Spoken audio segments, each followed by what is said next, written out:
ఏం లేదు, మాకేం ఆధారం ఏం లేదు. మేము ఇళ్ళలో పని చేసుకొని పోతాం సార్. మేము మా ఆయనని హాస్పిటల్కి తీసుకుపోయినా నిన్న. వచ్చేటలాగా మొత్తం ఏం లేదు, కట్టుకున్న బట్టలు తప్ప నా దగ్గర ఏం లేదు. వస్తువులు తిన్నీకి ప్లేట్ లేదు, కట్టుకుందామనే బట్టలు లేదు. నేను ఎట్లా బతకాలి? ఏమి లేదు నా దగ్గర ఇప్పుడు ఆధారం. ఒక చచ్చిపోతే బాగుంటుంది అన్నట్టుంది. నా దగ్గర ఏం లేదు. ఎట్లా బతకాలి, ఏం చేయాలి, ఎవరిని న్యాయం చేస్తారో వాళ్ళు న్యాయం చేస్తే బాగుంటుంది. అంతకు తప్ప మా దగ్గర మాట్లాడిన కూడా వసతి లేదు. మా పరిస్థితి అట్లా ఉంది సార్. కట్టుకుందామంటే ఒక చీర లేదు, మంచి మంచి చీరలు, కాగితాలు, బంగారు కూడా కాలిపోయింది. బంగారు కొంచెం దొరికింది, దాంట్లో ఏం లేదు. పైసలు ఇవన్నీ ఏంటి? 10th మెమోలను ఏమైనాయి? కాలిపోయినాను. రెండా? ఎవరెవరు ఇవి? మా అన్నవే అన్న, నా పోయిన వస్తానికి పోయినా అన్న. మీ అన్నయ్య ఇవి? మా అన్నవే అన్న. ఏమేమి కాలిపోయినాయి మొత్తం అంతా? పేపర్లో కొన్ని మెమోలు కాలిపోయినాయి, సామాన్లు, ఆధార్ కార్డులు, బుక్ కాలిపోయినాయి, బ్యాంక్ బుక్కులు, అకౌంట్ బుక్ అది ఇవి కాలిపోయినాయి. ఏం పని చేస్తారు మీ కుటుంబం అంతా? ఏం పని చేస్తారు? డాడీ మేసీ పని చేస్తాను, నేను చదువుకుంటాను. అన్న ఏసీ మెకానిక్ చేస్తాడన్న కుకట్పల్లిలో. నేను కళాకూర్తిలో ఫస్ట్ ఇయర్ అయిపోయింది మొన్ననే. నీ మొత్తం కాలిపోయినాయి? నా మొత్తం కాలిపోయినాయి. 10th మేము పోయినాయి నావి. సార్ ఇది మాట జరిగింది. ఈ పబ్లిక్ బతకాలా, మేము చవాలా, నీళ్ళు లేవు, మాకు ఏం లేవు. పిల్లలు ఉచ్చబోయానికే ఒక డబ్బా తీసుకుపోయానికే లేవు. మరి రేవంత్ రెడ్డి మాకు బతకనిస్తాడా, ఏమైనా గుర్చే ఇస్తాడా, ఏడా ఇది చెప్పు సార్ మాకు. నమస్తే. ప్రజెంట్ మనం రంగారెడ్డి జిల్లా కుంట్లూరులో ఉన్నాం. నిన్న మధ్యాహ్నం జరిగినటువంటి అగ్ని ప్రమాదం కావచ్చు, ఒక పక్కన గుడిసెలో ఉన్నటువంటి గ్యాస్ పేలిపోయి సుమారుగా 400 గుడిసెలు అంటుకొని ఇప్పుడు ఉన్నటువంటి గుడిసెలో నివసిస్తున్నటువంటి వాళ్ళందరూ కూడా ఇప్పుడు రోడ్డున పడ్డటువంటి పరిస్థితి కనపడతా ఉన్నది. గుడిసెలో ఉన్నటువంటి రూపాయి దాచుకున్నటువంటి డబ్బులు కాలిపోయినాయి, మరో పక్కన నిత్యావసర వస్తువులు కాలిపోయినాయి. మొత్తానికి గుడిసెలో ఉన్నటువంటి అన్ని వస్తువులు కూడా పూర్తిగా కాలిపోయి వీళ్ళందరూ కూడా నిరాశ్రులు అయిపోయిండ్రు. కేవలం కనీసం నీళ్లు తాగదామన్నా కానీ నీళ్లు కూడా లేవు. కేవలం అధికారులు వచ్చి మేము అది చేస్తాం ఇది చేస్తామని చెప్పేసి చెప్తా ఉన్నారు తప్పించి ఎక్కడ కూడా వాళ్ళని ఆదుకునేటువంటి ప్రయత్నం జరగట్లేదు అని చెప్పేసి ఒక పక్కన పెద్ద ఎత్తున కూడా వీళ్ళందరూ కూడా గుడిసెలో ఎవరైతే వస్తువులన్నీ కూడా కాలిపోయినటువంటి వాళ్ళందరూ కూడా పాపం ఇప్పుడు ఎర్రటెండలో రోడ్ల మీద ఉండాల్సినటువంటి పరిస్థితి కనబడతా ఉంది. ఒకసారి చూసుకోవచ్చు, సుమారుగా 400 గుడిసెలో ఉన్నటువంటి అన్ని వస్తువులు కనబడతా ఉన్నాయి. కాలిపోయినటువంటి ఆ వస్తువులే కనబడతా ఉన్నాయి. ఇది అంతా కూడా ఒక శ్మశానాన్ని కనబడతా ఉన్నది. శ్మశానాన్ని తలపించేటువంటి విధంగా ఇక్కడ ఉన్నటువంటి పరిసరాలు కూడా కనబడతా ఉన్నాయి. చిన్న పిల్లలు అలాగే ఇక్కడ ఉన్నటువంటి రోజు కూలీ చేసుకున్నటువంటి కార్మికులే కనబడతా ఉన్నారు. ముఖ్యంగా ఈ యొక్క భూదాన్ భూముల్లో సుమారుగా 3.5 సంవత్సరాల క్రితం వేసుకున్నటువంటి గుడిసెలు ఒక్కసారిగా కాలిపోవడంతో బాధితులంతా కూడా లబోదిబ్బం అంటా ఉన్నారు. మమ్మల్ని ప్రభుత్వం ఆదుకోవాలని చెప్పేసి కూడా డిమాండ్ చేస్తున్నారు. మరి ఈ అగ్ని ప్రమాదానికి ప్రధానమైనటువంటి కారణం ఏంటి అన్నటువంటి దానిపైన మరి ఒక పక్కన అధికారులు సైతం కూడా విచారణ చేపట్టినట్టుగా తెలుస్తూ ఉంది. కేవలం మరి ఇది ప్రమాదవశాత్తు జరిగినటువంటి ఆ ప్రమాదం అనుకోవచ్చా, లేకపోతే ఇంకెవరైనా కావాలని చెప్పేసి ఎవరైనా చేసిందా అనేది కూడా తెలియాల్సినటువంటి అవసరం ఉన్నది. ఒకసారి మాట్లాడదాం. వీళ్ళందరూ కూడా చాలా ఆవేదన వ్యక్తం చేస్తూ ఉన్నారు. చెప్పన్నా ఏంటి అసలు నిన్న జరిగినటువంటి నిన్న మధ్యాహ్నం ఏ విధమైనటువంటి ప్రమాదం చోటు చేసుకున్నది? మీరు ఏమైనా అనుమానం మీకు ఏమైనా ఉందా? అనుమానం అంటే ఇక అనుమానం మాకు ఇక మేము ఈ గుడిసెలో ఉన్నాం. అనుమానం అంటే ఇక ఎవరి మీద పెట్టలే. కానీ మధ్యాహ్నం 1-1 వరకు మాత్రం గ్యాస్ ఫెయిల్ నాకు తెలిసి, నేను ఊర్లో ఉన్నా, గ్యాస్ ఫెయిల్ వచ్చిన మా భార్య గుడిసె దగ్గరనే ఉంది. ఫోన్ చేస్తే ఫోన్ లేపుతలేరు. అంతవరకు ఒకటేసారి గ్యాస్ ఫెయిలిన తర్వాత ఒకటేసారి బొగ్గుని ఆ పటాకలు లేకనే మన బాంబు పెట్టినట్టే ఫెయిలింది. బాంబు పెట్టి ఫెయిలింది. ఆ గుడిసె మీద వరకు అందరు మాత్రం ఇక లబోదుబో అందరు ఏడుచుకుంటా ఇట ఎవరు ఒక సేమాన్ కూడా తీయకుండా, ఒక చెదరు తీయకుండా, ఒక బట్టలు కూడా తీయకుండా అన్ని కట్టుబట్టలతో బయట వెళ్ళిపోయారు. కాలనీ వాసులు అక్కడ వెళ్ళిపోయారు దౌటుకు. వెళ్ళిపోయిన తర్వాత ఏమైందంటే ఇక ఎవరు రాకుండా ఆదుకోకుండా 10 సారి మేము ఫోన్ చేసినాం వాళ్ళని, వాటర్ వాళ్ళకు చేస్తే ఇక తర్వాత 4 బండ్లు వచ్చి ఇక కొన్ని వరకు కాపాడిరు. కానీ మా చేతిలో ఏం లేదు. బట్ట బయలు బయటనే ఉన్నాం. ఎట్లా ఉన్నాం అట్లే ఉన్నాం. ఇప్పటిదాకా అన్నం కూడా లేదు మాకు. ఏ గవర్నమెంట్ కూడా వచ్చి మాకు ఏ ఆఫీసర్ కూడా వస్తలేడు. ఏం చేయాలి కానీ మా పెద్ద మనుషులే సహకరిస్తారు. వాళ్ళే ఇక టిఫిన్ చెప్పిస్తారు. కానీ ఇంత ఘోరంగా అవుతుంది మేము అనుకోలేదు. మాకు రేవంత్ రెడ్డి ముఖ్యమంత్రి కానీ దయచేసి మేము కోరేది ఒకటి, పెద్దలు ఉన్నారు అందరు చిన్న కుటుంబం, ఇవి మొత్తం ఎక్కడికడే ఊరికి ఊర్లోకి వెళ్ళి వచ్చి కానీ కిరాయి కట్టకుండా ఈ గుడిసెలు కట్టుకున్నాం మేము. ఆ గుడిసెలు అంటున్నాం ఎండాకాలం 3.5 సంవత్సరం అయినా ఎండాకాలంలో దోమల్లో అది మొత్తం పట్టలు అది బట్ట బగలుగా పరేషాన్ అయ్యి ఇక్కడనే వండుకొని తింటున్నాం మేము. దాని గురించి ఇప్పుడు ముఖ్యమంత్రి మనకు గమనించి మాకు ఈ భూదాన భూమిలో మాకు ఇల్లు పట్ట ఇవ్వాలి, ఇల్లు కట్టాలి. ఇంకోటి మాకు ఇప్పుడు గుడిసె నష్టపరం ఇవ్వాలని మేము కోరుతున్నాం. ఒక్కొక్క గుడిసె 1,00,000 రూపాయల వరకు ఇప్పుడు మనకు నష్టం వచ్చింది. బంగారం పోయింది, పైసలు పోయినాయి, కాలు పోయినాయి. ఏం మాకు జిక్కకుండా ఏం అదే ప్రాబ్లం ఏం లేకుండా బయట ఉన్నాం. ఇప్పటిదాకా మాకు నీళ్ళు కూడా ఇప్పటిదాకా ఏ సహకారం ఏ ఆఫీసర్ కూడా నీళ్ళు కూడా ఇప్పటిదాకా మాకు నీళ్ళు కూడా పోసి నీకు కూడా పరిస్థితి లేదు. మాకు ఇంత ఘోర పరిస్థితి ఉంది ఈ ప్రభుత్వం. దయచేసి జర కళ్ళు మాత్రం రేవంత్ రెడ్డి కళ్ళు తీయమని చెప్తున్నా, కోరుతున్నాం. జర గరీబ్ దుబ్బల మీద ఉన్నారు వాళ్ళు, ఏం చేయాలని అర్థమైతే లేదు మాకు. తోస్తలేదు, ఎక్కడ ఏం చేయాలో తోస్తలేదు మాకు. ఎక్కడ పోవాలి ఇప్పుడు బట్టలతో ఉన్నాం, ఏ బట్టలు ఇప్పుడు తానం చేయకుండా నీళ్ళు లేదు, మంచినీళ్ళు కూడా మాకు ఇప్పుడు ఒక బాటలు కూడా తెచ్చడం లేరు మాకు. ఇంత ఘోర పరిస్థితి ఉంది. కానీ ఈ గవర్నమెంట్ చేసింది ఏం ఇప్పటిదాకా పిల్లలు ఉన్నారు, చిన్న చిన్న పిల్లలకు ఆడుతూ వీళ్ళకి కూడా ఇప్పటిదాకా అన్నం కూడా లేదు. ఏం చేద్దాం, ఏడికెళ్ళి చేయాలి ఇప్పుడు మేము? అన్నం లేదు, ఏం చేయాలి ఇప్పుడు? ఆకలితోనే ఉన్నాం. కానీ ఎప్పటిదాకా ఏ గవర్నమెంట్ మంచి నిలిపోయింది ఇంత ఘోర గవర్నమెంట్ ఎప్పుడు చూడలే నేనైతే. రాజశేఖర్ మనకు సింగారెడ్డి కాలనీ అట్లనే బాంబు వెళ్ళింది. ఎమ్మెడెట్ వచ్చి ఆయన రాజశేఖర్ దేవుడు వచ్చి ఇక అప్పుడప్పుడే శాంక్షన్ చేసిపోయిండు ఇల్లు, అందరికీ వాళ్ళకి ఇల్లు వచ్చినాయి. కానీ ఇప్పుడు నిన్న వచ్చి ఇప్పటిదాకా 400 గుడిసెలు ఇప్పుడు కూడా కళ్ళు లేవా రేవంత్ రెడ్డిది? ఈ ఎమ్మెల్యే కళ్ళు లేవా? ఇబ్రాపట్నం ఎమ్మెల్యే మల్రెడ్డి రంగారెడ్డిది ఆయన క్యాన్సర్ లేదా? మాకు రైతులు ఎంతమంది ఎట్లా ఉన్నారు చూడు, ఏం తింటారు వీళ్ళు, ఏం తింటారు చెప్పు. ఆయనకు ఇప్పటిదాకా మా పెద్దోళ్ళు ఫోన్ చేస్తే ఫోన్ కూడా ఇప్పటిదాకా రెస్పాన్స్ లేదు ఆ ఎమ్మెల్యేకు. ఏం చేయాలి? ప్రభుత్వం తీసుకుపోవాలి కదా, తీసుకుపోయి అదే ఏదో మాకు సాయం చేయాలి కదా. మరి చేస్తలేరు, దేనికి చేస్తలేరు? మా మీద ఇంత కోపం ఎందుకు? మేము అడుగుతున్నాం, మాకు పుట్టేటప్పుడు మాకు కొంచెం మాకు జాగా ఇవ్వాలి, మాకు సహకారం చేయాలి, ఒక గుడిసెకు నష్టం ఏమందో ఇవ్వాలని కోరుతున్నాం ముఖ్యమంత్రి గారికి రేవంత్ రెడ్డి. రేవంత్ రెడ్డి కాన్సల్ మాది అంటే రేవంత్ రెడ్డి మాడుగుల మండలంకి వెళ్ళి వచ్చిన ఆయన ఊరే నాది కూడా ఆయన ఊరు, అత్తగారు ఊరు లేని నేను వచ్చిన. అందుకొరకు నాకు బాధ కొని ఇది కోరాలని ఆయన ఎమ్మెల్యే రావాలి, ఎంత రావాలి ఆఫీసర్ అని కోరుతున్నాను. నేను వచ్చి మాకు ఆదుకోవాలి. అమ్మ ఏందమ్మా మీ ఇల్లు ఎక్కడ ఉన్నది? మీ ఇంట్లో ఉన్నటువంటి వస్తువులు ఏమేమి కాలిపోయినాయి? మా ఇంట్లో బట్టలు ఉన్నాయి, కట్టుకున్న బట్టలు ఉన్నాయి, గిన్నెలు ఉన్నాయి, బియ్యం ఉన్నాయి, మంచాలు, దుప్పట్లు, బియ్యం, పైసలు అన్నీ పోయినాయి.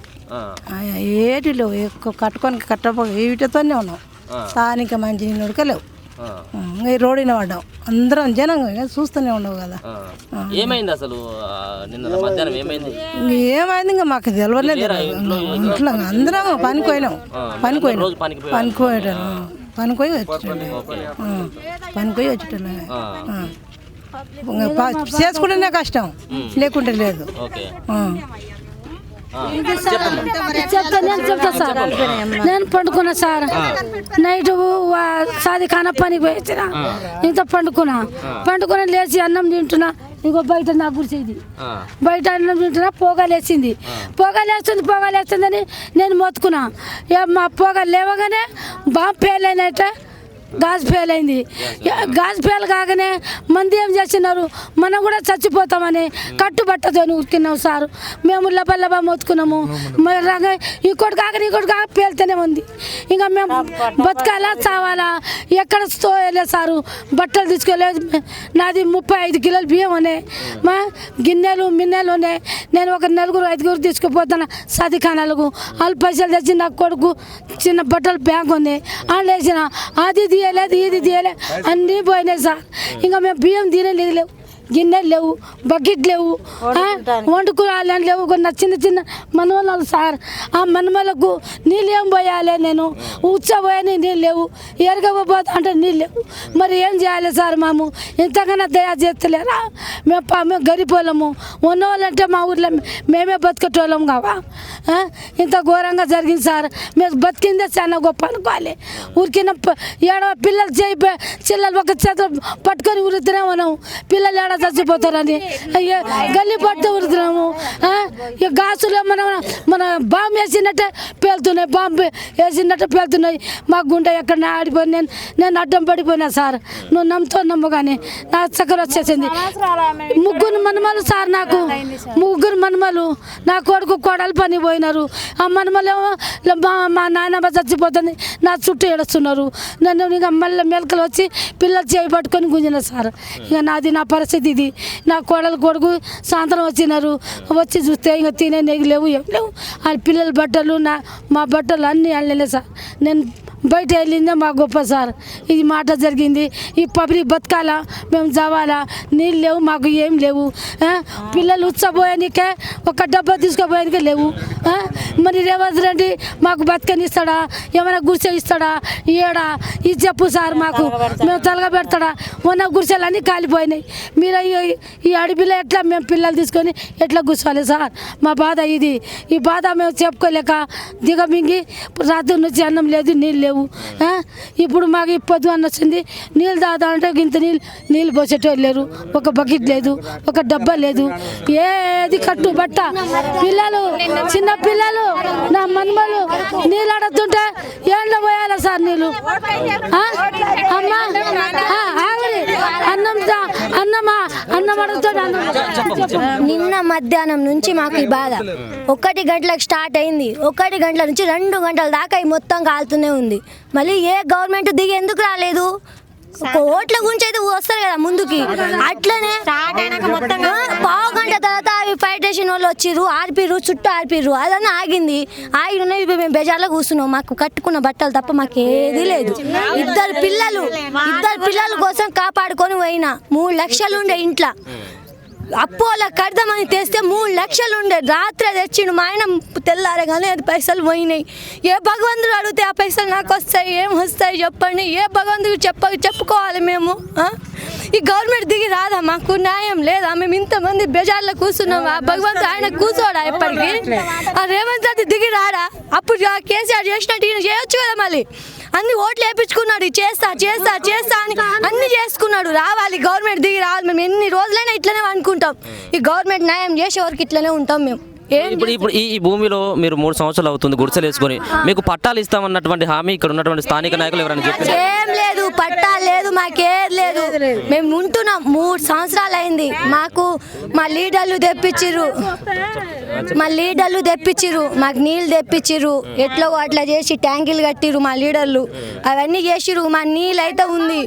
ఉండండి అమ్మా, మనకు వస్తుంది, మనం గరీబోళ్ళము, ఇవ్వాలంటే రేపైనా వస్తుందని మా కడుపులు పొట్టగా వేసుకొని తిరుగుతున్నాం మేము. ఆ గవర్నమెంట్ వాళ్ళు మాకు న్యాయం చేయాలని మేము కోరుకుంటున్నాం అన్న. అయ్యో నిన్న జరిగింది. ఇప్పుడు దాకా నుంచి అన్నోళ్ళు అన్నం పెట్టిరు, అవి పెట్టిరు. కానీ అన్నం పెడతారు కడుపుకి, పోయిన వస్తువులు వస్తాయా? పిల్లలవి ఏదైనా డబ్బులు. ఇప్పుడు ఎండ కొడుతుంది, ఈడ కూర్చున్నాము. ఎక్కడ ఎత్తుకొని పోవాలి మా పిల్లలకి చెప్పండి? రూమ్ లేదు, మాకు ఏది లేదు. మొత్తం ఇదే అని సంసారం అని ఈడ పెట్టుకొని ఉన్న వాళ్ళం మేము. ఇప్పుడు మొత్తం పోయినా ఏడ పోవాలి మేము? ఏం చేయాలి? నేను ఫంక్షన్ హాల్ చేపిస్తా అన్న. ఫంక్షన్ హాల్ కూలి పైసలు పోయినాయి, నా పెంచిన పైసలు పోయినాయి, అన్నీ పోయినాయి అన్న. ఏది లేదు, కట్టుకున్న బట్టల మీద ఉన్నా, ఏది లేదు నాకు. నా పిల్లలకి బి లేదు, నాకు బి లేదు, మొత్తం పోయినాయి. ఏది లేదు. కష్టం చేస్తే ముద్ద గడుపుతుంది, మాకు కడుపులో పోతుంది. లేదు, మాకు ఏది లేదు. ఇప్పుడు మాకు రేవంత్ రెడ్డి రావాలి, మాకు న్యాయం చేయాలి. మేము ఇంతమంది ఉన్నాం, రోడ్డు మీద కూర్చున్నాం, మాకు న్యాయం చేస్తారా?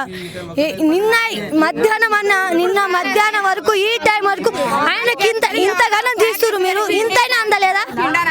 ఏ మూలకు అందలేదా? ఆయనకు ఏ మూలకు చేయలేదా? ఆయనకు కనిపిస్తలేదా? మా బాధలు కనిపిస్తలేదా? మేము ఏడుస్తున్నది మేము ఇంతగానం చిన్న పిల్లలు వేసుకొని కూర్చుని అర్థం అవుతలేదా ఆయనకు? ఏం పేరు నాన్న? మీది ఎక్కడ ఉన్నది? ఇల్లు ఎక్కడ ఉంది?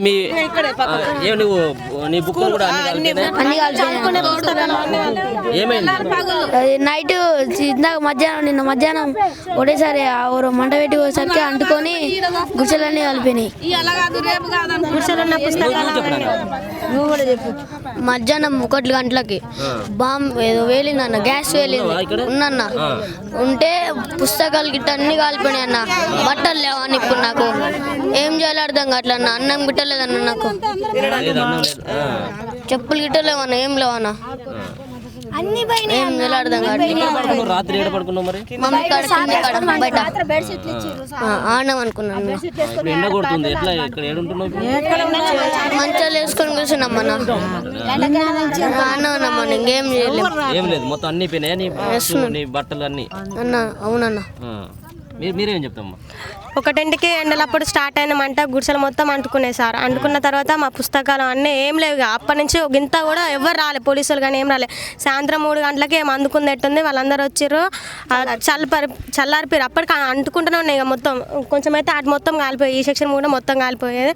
మాకు ఎండలో కూర్చోబెట్టారు, నైట్ పూట ఏం లేదా, కింద అనుకున్నాం మేము చాపేసుకొని. అది పురుగు పూసి అడుకొచ్చుకున్నాం. అయితే పురుగు పూసి వచ్చింది, పాము ఇట్లా వస్తుంది. ఒకరికి చంపినాం పాము. అయితే తెల్లారికి ఇట్లా మాకు అన్నం లేదు, ఏ మంచినీళ్ళు లేవు, ఏం లేదు. ఎండలో కూర్చొని అన్నీ ఇట్లా కష్టపడుకుంటున్నాం. 3 సంవత్సరాల నుంచి దోమలల్లా వానలల్లా చదువు. ఈ నుంచి బస్సులో పోతుండి బస్సులో వచ్చేటోళ్ళం మేము. స్కూల్ నుంచి కొత్తపేట పోయేటోళ్ళం స్కూల్కి. ఏం లేవు మాకైతే, ఇంతవరకు పుస్తకాలం లేవు, ఏం లేవు అంకుల్. అంతే ఇది జరిగింది. న్యాయం చేయాలి మాకు. అసలు రానంటే వెళ్ళిపోతాం కదా మేము, వెళ్ళిపోతాం డైరెక్ట్. ఇయ్యట్లేరు, ఉంచట్లేరు.